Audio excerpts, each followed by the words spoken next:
최근 코로나로 인한 규제가 완화되면서 해외여행을 가는 사람들도 늘어나고 있죠. 그 중에는 가까운 중국에 가려고 하는 사람들도 있을 텐데 어라, 앞으로 중국 여행 갈 때는 조심해야 한다고 하네. 뭐 또 전염병이라도 돌았나 해서 살펴봤더니 아니 이게 무슨 일이야. 잘못하면 간첩으로 공안에게 붙잡힐 수 있다는 겁니다. 그 이유는 최근에 개정된 반간첩법 때문이죠. 기존 반간첩법은 국가 기밀 정보가 엮여 있을 때만 간첩 행위로 보았지만 개정된 중국 반간첩법은 국가기관 사진만 찍어도 간첩이 된다고 합니다. 심지어 증거 없이 정황만으로 약 900만 원의 벌금을 부과할 수 있는 등 중국이 마음만 먹으면 싹 다 간첩으로 몰아갈 수 있는 법이라고 하는데, 자 그럼 오늘의 1급 비밀, 여기도 간첩 저기도 간첩 다 간첩으로 집어넣어라 해 사진만 찍어도 잡아간다는 중국 반간첩법 편 지금 바로 시작하겠습니다. 지난 2023년 7월 1일 중국이 반간첩법 개정안을 시행했습니다. 중국 반간첩법은 2014년에 처음 제정된 법으로 9년 만에 처음으로 개정에 들어갔다고 하죠. 이로 인해 지금 중국인뿐만 아니라 다른 나라들도 난리가 난 상황입니다. 7월부터 반간첩법 개정안을 시행한다 해. 지금부터 걸리는 놈들은 다 뒤지는 거다 해. 어휴, 저것도 지랄이네. 그래, 말이나 들어보자. 간첩 기준이 뭔데? 그런 거 없다 해. 그냥 내가 간첩이라고 하면 간첩인 거다 해. 지금 그러니까 네 마음에 안 들면 간첩으로 몰아가겠다는 거야? 진짜 넌 어떻게 변하지 않고 미친 짓을 하냐? 뭐 이런 식으로 앞으로는 잘못하지 않아도 간첩으로 몰릴 수 있기 때문이었죠. 그렇다면 도대체 기존의 반간첩법과 어떤 점이 바뀌었길래 이러느냐? 기존 반간첩법은 총 40개 조항으로 이루어져 있었지만 개정되면서 총 71개 조항으로 약 80% 정도가 늘어났거든요. 그러다 보니 간첩이 될 가능성도 훨씬 커졌다고 하죠. 먼저 기존에는 국가 기밀 정보를 훔치거나 몰래 알아낸 사람, 이런 정보를 사들이거나 불법으로 제공한 사람들만 간첩이라고 한정했습니다. 그러나 개정된 반간첩법에서 간첩의 범위는 이게 맞나 싶을 정도로 광범위했죠. 국가기밀 정보뿐만 아니라 국가 안전 이익에 관한 문건, 데이터 등도 간첩 행위에 포함했습니다. 말만 들으면 딱히 큰 문제 없어 보이는 내용이지만 이게 진짜 중요한 내용이라고 하는데요. 왜냐? 국가 안전 이익이 도대체 뭔지 명확한 규정이 없다는 거야. 이 말은 즉 중국의 자의적인 해석이 들어갈 여지가 있다는 뜻이죠. 그 중국이 해석하기에 따라 간첩이 될 수 있다니 벌써 뭔가 크게 잘못되었다는 생각이 들잖아요. 하지만 중국에 개정된 반간첩법의 문제는 여기서 끝이 아니었습니다. 앞으로는 중국 내 국가기관이나 기밀 관련 부처, 핵심 정보 기반 시설 등에 대한 촬영, 사이버 공격, 간첩 조직 및 그 대리인에게 협력하는 것도 간첩 행위가 된다고 하죠. 뭐 사이버 공격이나 간첩 조직에 협력하는 건 간첩 행위로 볼 수 있겠지만 국가기관 사진을 찍으면 간첩이라는 건 좀 그래. 국가기관에는 다양한 종류가 있고 그 중에는 시청, 구청, 군청 등이 포함되는데, 아니 이런 건물도 사진을 찍으면 간첩이 된다는 뜻이니까. 이렇게 중국은 간첩 행위의 정의를 확대해서 논란이 되는 중입니다. 그런데 중국은 반간첩법을 적용하는 범위까지 확대한 상황이죠. 제3국을 겨냥한 간첩 활동이 중국의 국가 안보를 위협할 때도 같은 법을 적용하겠다라는 내용이 있기 때문입니다. 우리나라가 북한 정보를 얻을 때 우리나라에 거주 중인 탈북자에게 듣는 경우도 있지만 북한과 가까운 중국에서 정보를 수집하는 경우도 많다고 하거든요. 이런 행위도 이제는 간첩으로 붙잡힐 수 있다는 것이었죠.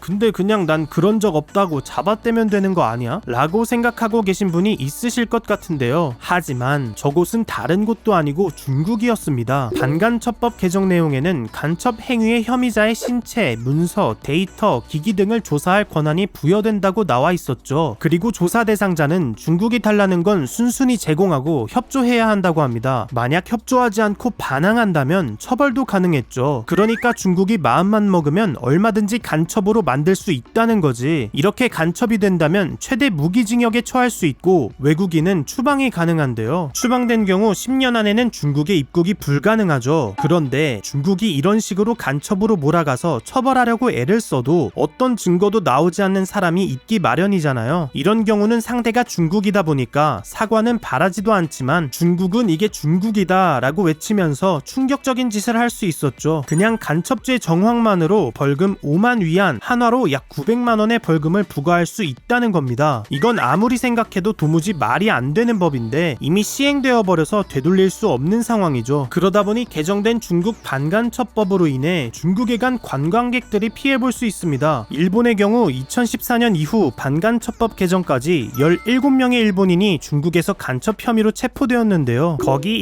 일본인 잠깐 멈춰라 해. 너를 간첩 혐의로 체포하겠다 해. 나니? 평범한 관광객인 와타시가 중국에선 간첩? 저 또 이게 무슨 말이무니까? 거기까진 나도 모르겠고 일단 위에서 네가 간첩이라고 하니까 따라와라 해. 도대체 뭔 일이 일어나고 있는지 모르겠으문이다. 마사카 이곳은 이세카이? 개소리 하지 말고 조용히 따라오기나 해라 해. 뭐 이렇게 중국은 구체적인 혐의 내용을 공개하지 않고 그들에게 처벌을 내린 것으로 알려져 있죠. 실제로 지난 2023년 2월 한 일본인 남성은 간첩죄로 12년형을 선고받았다고 합니다. 그리고 같은 해 3월에는 귀국을 앞둔 일본인이 호텔에서 체크아웃을 하는 순간 공안이 덮쳐왔다고 하죠. 중국이 일본인 간첩을 붙잡은 시기는 중국과 일본의 관계가 나쁠 때 많아졌다고 하거든요. 그런데 최근 우리나라도 중국과 별로 사이가 안 좋은 상황입니다. 이 말은즉 중국이 개정된 반간첩법으로 우리나라 관광객들까지 간첩으로 몰고 갈 수 있다는 거야. 그러다 보니 주중 한국 대사관은 중국에 머무는 우리나라 국민에게 유의사항을 발표했죠. 그 내용을 살펴보면 먼저 중국 안보와 관련된 지도, 사진, 통계 자료를 검색하거나 저장하지 말라고 합니다. 또한 군사시설, 국가기관, 방산업체 등 보안 통제구역 인접지역을 촬영하지 말라고 하죠. 이건 중국이 언제든지 반간첩법에 따라서 소지품을 검사할 수 있기 때문인데요. 이렇게 의심을 살 만한 기록을 남기지 않는 것도 중요하지만 중국 공안들이 어디서나 지켜보고 있기 때문에 행동 하나하나에도 주의가 필요합니다. 시위 현장에 있다면 방문조차 하면 안 되고 중국인을 대상으로 포교나 야외 선교 등 종교 활동을 하는 것도 간첩 행위가 될 수 있죠. 게다가 사안이 심각해질 수 있다 보니 주중 한국 대사관 말고 다른 곳들에서도 중국 여행 시 조심할 점들을 알려주고 있는데요. 이들은 SNS도 감시당하고 있으니 글 올리는 것도 조심하고 골동품 같은 기념품도 정보 수집 행위로 보일 수 있으니 하지 말라고 경고했습니다. 아니 관광하러 가서 이것도 안 되고 저것도 안 되면 중국을 뭐하러 가? 라고 생각하고 계신 분이 많으실 텐데요. 관광의 재미가 여기저기 돌아다니면서 사진 찍고 기념품 사고 하는 거다 보니 저럴 거면 굳이 중국에 관광을 갈 필요가 있나 싶잖아요. 그러나 중국에 가는 우리나라 사람이 관광객만 있는 건 아니죠. 중국에 유학을 간 사람들도 있고 일 때문에 간 사람도 있을 테니까 이 사람들은 어쩔 수 없이 저런 유의사항들을 지키면서 살아가야 하는데 국민들의 알 권리를 위해 유의사항을 지키기 어려운 사람들이 있습니다. 네, 바로 기자들이죠. 중국의 상황을 더욱 생생하게 전달하기 위해 우리나라에서도 많은 기자가 중국에 가 있는 상황입니다. 기자들은 취재를 위해서 중국인들과 인터뷰도 하고 사진도 찍고 해야 하죠. 이로 인해 남들보다 더욱 간첩으로 몰리기 쉽다고 볼 수 있는데요. 언론 자유를 위한 비정부 국제기구인 국경 없는 기자회는 반간첩법이 거의 모든 언론에 적용될 수 있는 만큼 언론인들을 위협할 것이라고 우려했습니다. 이에 대해 중국 외교부 대변인 마오닝은 법과 규정에 부합하는 한 걱정할 필요가 없다라고 말했죠. 그러나 앞에서 말씀해드렸던 것처럼 반간첩법 규정이 모호하기 때문에 그 선을 지키기 어렵습니다. 게다가 저런 선들 싹 다 지켜가면서 나온 기사가 제대로 된 기사일 리가 없지. 그러니까 마오닝의 말은 중국 비판하는 기사는 쓰지 말라는 소리나 다름없었죠. 실제로 반간첩법 개정 전인 2022년 11월 27일에도 백지 시위를 취재하던 BBC 기자가 공안에게 체포되어 구타당한 일이 있었습니다. 이렇게 반간첩법 개정 전에도 외국 기자들을 잡아가던 놈들을 어떻게 믿냐는 거야. 그러다 보니 중국에 파견 나간 기자들의 활동에 많은 제약이 걸릴 것으로 보이는데 함부로 행동할 수 없게 되는 것은 기자뿐만이 아니었죠. 중국 내 우리나라 기업들도 큰 피해가 예상된다고 합니다. 과거 사드 배치로 인해 우리나라와 중국이 대립할 당시 중국은 우리나라 기업을 대상으로 보복 조치에 들어갔잖아요. 이때 소방법 규정 위반이라면서 중국에 있는 롯데마트를 폐쇄해버렸고 결국 롯데마트는 중국에서 완전 철수를 결정했죠. 게다가 중국이 기업을 규제하는 것은 우리나라뿐만이 아니었습니다. 2023년 4월에는 미국 컨설팅 기업 베인앤드컴퍼니 상하이 지사를 기습해서 직원을 신문했죠. 또한 같은 해 5월에는 미국 기술연구 및 자문기업 포레스터 리서치가 중국의 단속 강화에 문을 닫았습니다. 이처럼 중국은 수틀리면 기업에 보복을 가해오는 상황에서 앞으로는 기업을 간첩으로 몰아가면서 보복을 하는 것이 쉬워졌습니다. 이러한 점을 모아놓고 보았을 때 결국 반간첩법은 중국이 다른 나라에 위협을 가하고 영향력을 행사할 수 있게 만드는 법이라는 것이었죠. 이로 인해 중국에 맞서 힘을 합쳐야 한다는 말이 나오고 있는데요. 전직 백악관 국가안보회의 아시아 담당 선임보좌관 데니스 와일더는 중국 반간첩법에 대한 한미일 등의 공동 대응이 필요하다고 주장했습니다. 그러면서 중국과 사업을 하는 국가들이 싹 다 모여서 반간첩법이 악용되는 것을 용납할 수 없다라는 점을 분명히 해야 한다고 말했죠. 또한 반간첩법의 규정에 관한 좀 더 명확한 설명을 요구했습니다. 그러나 중국은 오히려 국가안보를 우려를 이유로 법 집행을 확대하고 있거든요. 이 말은즉 앞으로 상황이 더 심각해질 수 있다는 건데, 실제로 중국은 반간첩법 개정안과 함께 대외관계법을 시행했죠. 대외관계법은 중국의 주권, 안보 및 발전, 이익을 침해하는 행위에 대해 반격과 제한 조치를 할 수 있다고 되어 있습니다. 이렇게 중국이 자기를 적대하면 물어버리겠다고 대놓고 으르렁거리고 있는 상황에서 과연 반간첩법과 대외관계법이 우리나라에 어떤 영향을 줄지 지켜봐야 할 것 같네요. 자, 그럼 중국의 말도 안 되는 짓은 끝나지 않는다는 것을 느끼면서 오늘의 1급 비밀 마치도록 하겠습니다. 다음에 또 다른 이야기를 담은 서류 1급 비밀 파일을 들고 다시 찾아오도록 하겠습니다. 감사합니다.